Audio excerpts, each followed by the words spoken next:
Back here at CBS Sports HQ on CBS, 1 o'clock Eastern time, it's the Colts and the Kansas City Chiefs. And wouldn't think that the Chiefs would need this more than the Colts going into the season. Colts in the running for the 1 seed. Chiefs just needing to get into the postseason and needing a win this week. If they don't get it, Sportsline dropping their chances to make it to right around 35%. They'd be under 500 at 5-6. Chris Hassel joined by Leger Douzable and Pete Prisco. Leger, if you had to guess, will this game, the result of it, be the difference between the Colts making, or excuse me, the Chiefs making or missing the postseason? I believe so. I think the Chiefs need this more than any other team this week. And Pete, we talked about it. Are you going to be a wounded animal that's going to fight back? Or are you going to turn around and lay down? And just the mantra and the identity of the Chiefs, they've always fought their way back. I think that's what everybody's been leaning on. But it's been kind of disturbing to watch them on tape at times, right? We ask, what is their offensive identity? What is their defensive identity? When you go back to last year, they were a team, I believe, that was 11-0 has in one-score games. They're 0-5 this year. They've really struggled. They won 17 straight Correct. This season. So, like, when you look at it, like, last year, that was their superpower, Pete. They out-executed everybody. This year, they're not executing at a high level. We go back to that game versus the Denver Broncos last week. Mahomes, you cannot have that interception in the red zone. That's taking away points off the board. And then they wanted to open the offense up and take more shots down the field. He had guys open. He just missed throws. So when you look at this schedule and the remaining schedule, it seems like the Cowboys have kind of found their rhythm. Again, it was against the Raiders, so we'll see this week versus the Eagles. But they also have a Texans defense that's really good. They lost to the Chargers already, and then they have the Broncos one more time. I think they can only afford to maybe lose one game to make sure they get in the playoffs. 2 games maybe gets them in, but then you're really up against it. So, like, I think this is a must-win for the Chiefs. It depends if it's the Chargers game or not. They have to beat the Chargers because they're going to be in the equation with them in the mix for the wild card. But Michael Jordan is shooting bricks these days. Okay? And I love Patrick Mahomes. I can watch him all day. I think he's the best player in the league, and I would take him first overall over anybody. But lately, he's missing the layups. He's missing the mid-range jumpers, and he's certainly not hitting the three-pointers. And I'm concerned about Patrick Mahomes because he missed to open the game. They called 3 shots down the field, and they were open, and he missed them. And that's not like him. He hits that, they go in, it's 7-0, boom, you're on the road. You got the crowd out of the game, you're the Chiefs. And he missed those shots. Then you mentioned the interception. You go ahead there and take the points. Literally. I mean, that's just a bad At play. worst, kick a field goal there. Put a little air under that. It's probably a touchdown.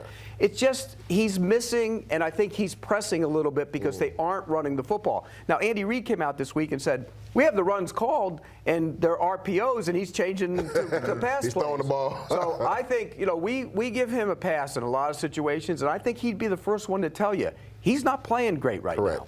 Would you say that this is the biggest funk he's been in his career, or is there a time you can point back to and say, well, yeah, he was in it here but got out of it? I would say even last year or the year before that, because we were saying over the last year and a half, like he had really struggled. And then the beginning of this year, we were like, okay, this is the Mahomes we're accustomed to. He's opening up the playbook. He's spreading the football around. But the last couple of weeks, to Pete's point, he's just been off a little bit.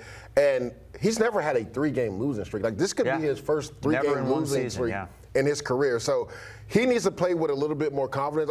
To Pete's point, I think he is pressing a little bit because they haven't been in this scenario. And obviously, home cooking's been good for them. They're 4-1 at home, 1-4 on the road. So hopefully, they get some of that good juju at home, and we see the Mahomes that we're accustomed to seeing. You mentioned, is this the worst he's played? No, he's had a couple periods, and let's go back. Remember, he burst onto the scene. Then everybody started playing off coverage against him, and he had a tough time adjusting to it. He eventually did. But he was a young quarterback, and it took him out of the big play rhythm that he was in. Then when he didn't have any weapons, it had to be dink and dunk because he couldn't throw the ball down the field, and they became a defensive-led team. And he wasn't that guy. But with these weapons outside, and they're fast, there's speed guys out there, and they're not taking advantage of that. So with those guys there and him playing to this is surprising to me because he had Thornton on a go route. He should have hit that. There should have been a touchdown. He had, I think it was Worthy in the middle of the field. Worthy and Hollywood Brown on one, too. And then he had Kelsey on an over route, and he took the deep route and didn't throw the over route, which could have been a big play, too. He's just missing a little bit, and I think he's pressing a little bit. They are 5-5, but are the Chiefs still a measuring stick game for a team like the Indianapolis Colts trying to prove that they are a contender too? Without a doubt, has. Like, they've been to the pinnacle multiple times. I mean, they went to the last 3 Super Bowls. So if you're a team coming to play the Chiefs, you're going to get their best shot, right? Because this is a measuring stick game for us. People want to know, are the Indianapolis Colts the real deal? We'll learn a lot about them over the next couple games because every team they play, as it stands right now, is 500 or better. Now, the Texans play on Thursday, so that could change when they play the Buffalo Bills. But every single team the Indianapolis Colts play from here on out are 500 or better. So if you're the Indianapolis Colts, you're coming off a bye. Hopefully you're refreshed, right? You just had a big win versus Atlanta overseas. This is a massive game for you. 1, because you're trying to vie for #1 spot in the AFC. But 2, to your point, the Chiefs have always been the measuring stick. Like, this is how you measure yourself. I don't know if it's necessarily a measuring stick for the Colts as it is for their quarterback. And the reason I say that is we saw what happened to Sam Darnold when he went out on the road last week in a big game.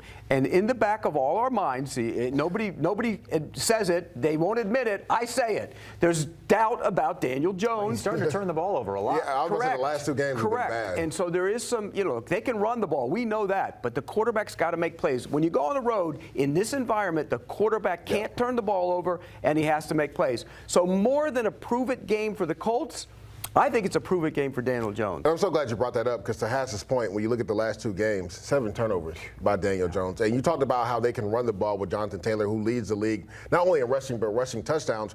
But the Chiefs actually play the run really well, right? They're giving up right at 100 yards per game. So that could be the matchup in between the matchup.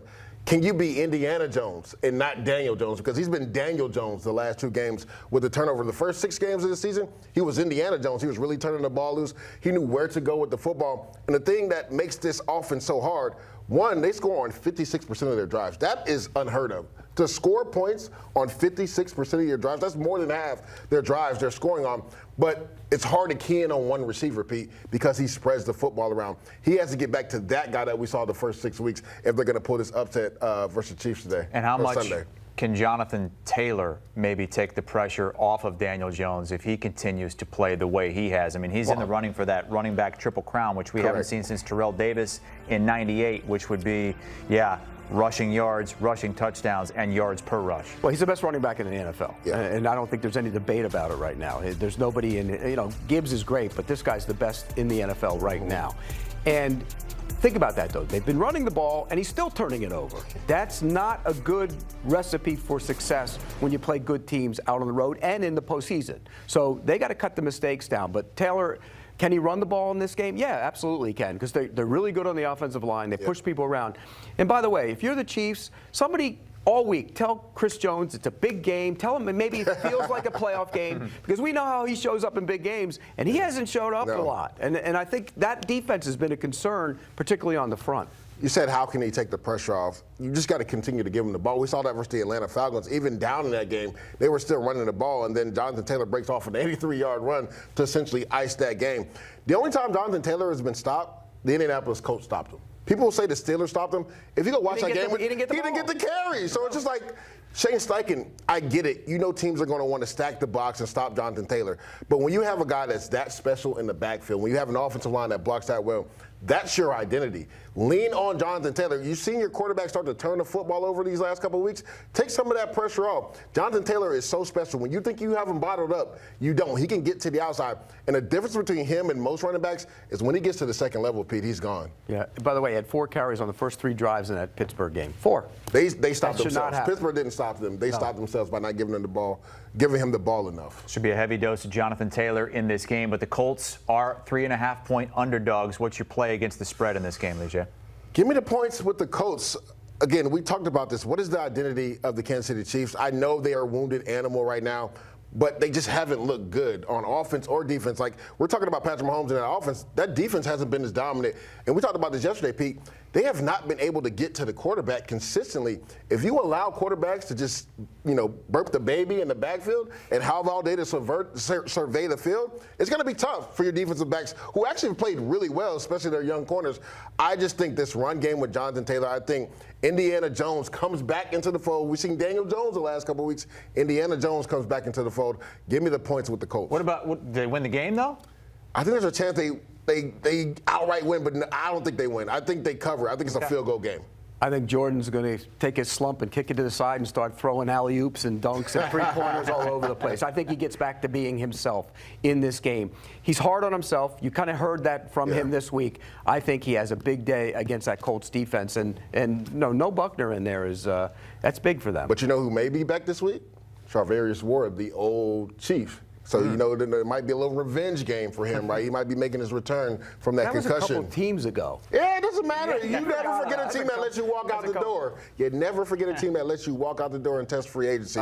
And I think Chris Jones will show up this week. I think he will. I think it's a field goal game. But you give me 3.5, I'm taking the Colts with that. Win by a touchdown. That game is in the early window on CBS, and you can ramp up to that with the NFL Today Plus here on CBS Sports HQ and Paramount Plus, as they get you going into the NFL Today at noon Eastern.